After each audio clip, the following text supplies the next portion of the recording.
Hey guys, how you doing? Today we're going to be reviewing Outer Banks Season 2. This is obviously the newest season of the Outer Banks, and this first premiered last year in 2020 in lockdown, and obviously because there was not a lot to do then, I definitely checked out Season 1. Loved Season 1, was really hyped that we were going to get a Season 2 because with Netflix you never know if you are or if you're not getting another season of a great show, because Jupiter's Legacy, I thought, was a decent enough show. Wasn't amazing, wasn't the best by far, but was enjoyable, a good show, and they cancelled it after season 1. So you never know with Netflix what they're going to do. So yeah, really glad that they took a chance and gave Outer Banks another season. And yeah, so I really feel like this season is basically two parts. There's two stories going on. It starts off right where we left off with the gold and where it ends up, and Sarah and John B, what they're going to do. Are they going to get it? Are they not? What's going to happen? What's happening with Ward and Rafe?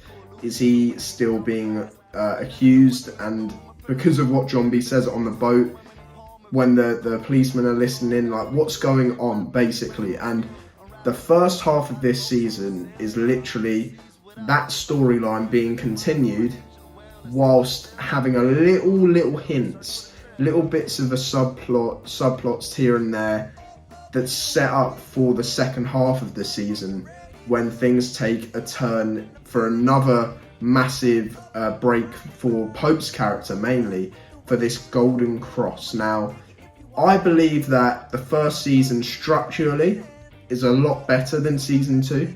But I enjoyed this season just as much. It didn't diminish my enjoyment of the show. I think the characters all still shined. I think Pope really stepped up this season. In season 1, he was cool, he was fine, but he wasn't one of my favourites. And this season, I feel like Pope stepped up and really took control of situations. And really, in season 1, they set him up as the smart guy, but I don't know, he's just sort of fell into the background for me, whereas here you can see that he's the smart guy and he's really making great leader decisions that really help the group out at times. So yeah, I think Pope does a great job in season 2, as well as Sarah Cameron. I think Sarah is great in both seasons, but I feel like this season she had a lot to deal with, and I feel like she tried making mature decisions. A lot of stuff, just circumstances, didn't help her out, but yeah, she had a lot to go through this season, and at the end of it, you do really feel glad that she's at a place where she feels comfortable and where she's been able to choose her way of life, whereas what was the nightmare scenario for her character, which has been set up, is being in that family and just being controlled by her dad, her brother, whatever, her whole family. She feels like they would control her future. And as well as that, we know that, well, obviously she knows her dad is a psychopath and her brother is a psychopath. So I don't know, it was just really satisfying to see in the finale of this season that she's at a comfortable place, she's doing what she wants to do, and she's happy, which is great. So yeah, I think she was great this season. Now, this character really surprised me, because if you'd asked me to give you my opinions on this character after season 1, they would be right at the bottom of the characters. Like, this would be the worst of the worst, unenjoyable, just annoying, irritating, and like really like hateable. And that is Rafe. Now, this season, I really learned to love to hate Rafe. I loved his character. His character is so complex. The things that drive him are just insanely complex. Now, all you need to know about Rafe is he really, really wants respect from his dad. He wants to be looked at as, if my dad dies, he'll know that I will step up to the plate and I will be the man of the household and I will provide and be what my dad was, because he idolizes Ward. He just does. That's who he is. And season 1, he was just stealing stuff, being a little rat, and that was a make or break situation, which we saw near the finale of season 1.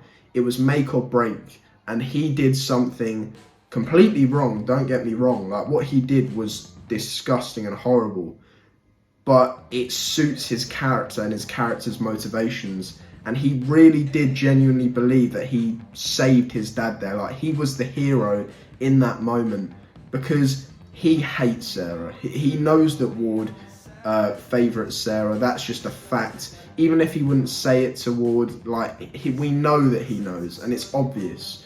So in that moment he went, I've proven to you that I'm, one, loyal, two, I put myself out there to save you, whereas Sarah's on the other side. So I don't know, I think Rafe's got a really complex character, and in season 2, when Ward dies, he steps up. He steps up to the plate, and he really does do well, for me at least. Now, I know a lot of people hate him. That's fair enough, but I think that's what the show knows that you do. But you've really got to look at his character motivations, and what makes him do the actions that he does. Because trust me, there's like complex reasons as to why. And I don't know, I just think Rafe is a great character overall, one of the best this season. Now, everyone else for me sort of stays the same. I was really hoping that JJ would be like the guy this season, because in season 1 he was funny, he was the comedic relief, he was great, but he made a few dodgy decisions, let's just say that, and I felt really bad for him with the story about his father. So when that's the one thing they carried on from last season with his character, was this dad subplot, and I liked it. I thought, like, this was a great conclusion. I don't think we need to see his dad in season 3. Because, by the way, they have to do a season 3 now. Like, they can't just not carry this on, because the way, we'll talk about it, but the way this season ends, it's even more of a cliffhanger for me than season 1. So, yeah. So, I think JJ should have stepped up a bit more. I think season 3, him and Kiara are going to have their relationship. They sort of, I feel like they knew from season 1 feedback that people prefer JJ and Kiara, like they ship them a lot more than Pope and Kiara. So they were sort of shot themselves in the foot, because they had already set up the Pope and Kiara relationship. So they wrote it out here. It made me dislike Kiara's character quite a bit, I'm not going to lie to you, but that's just opinions. So yeah, Kiara sort of stepped down for me this season. She wasn't that. I didn't like her character this season. Just decisions, the way she did stuff. Yeah, not a fan. But yeah, Pope really stepped up, handled that like a man, carried on, and handled it as maturely as possible. So another reason I like Pope. That really could have like annoyed him. And although he was a bit salty for a little while, in the long run, he knows that it's not worth losing that relationship and that friendship as a whole, because they're pogues, and it works. And I don't know, I just think Kiara got done dirty this season, but let's hope she's better in season 3. But yeah, I just think this season was great for characters. All of them were just good. They were solid, if not solid, then great, other than Kiara. Kiara just sort of annoyed me.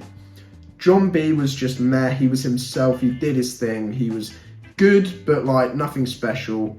And yeah, let's just get to that finale. So, one, I do believe that John B's dad coming back to life is a stretch. Now, for the shock factor, and bear in mind I finished this like the other day, so I'm still fresh off like hype, because that's the thing. You've got to sort of separate your switched on brain from your switched off brain, because my switched off brain would be like, oh my god, that was so cool, season 3 is going to be great, because I believe it will be. But we saw flashbacks, like he's dead, he should be dead. I'm surprised as to find out how he survived, because I guarantee it's got to be some far-fetched story, because we've seen flashbacks of him dying on that island. So yeah, other than that, I think the season was great. Structurally, not as great as season 1, but characters, actual story, they managed to fit 2 stories into one season, which is quite rare. It's quite ballsy, but they do it well enough and it's enjoyable. This is the thing, a passable story can be uplifted and be looked at as better than it was if you have great characters that you care about, and this show has that. So yeah, I'm going to give Outer Banks season 2 an 8 out of 10. I thought it was great.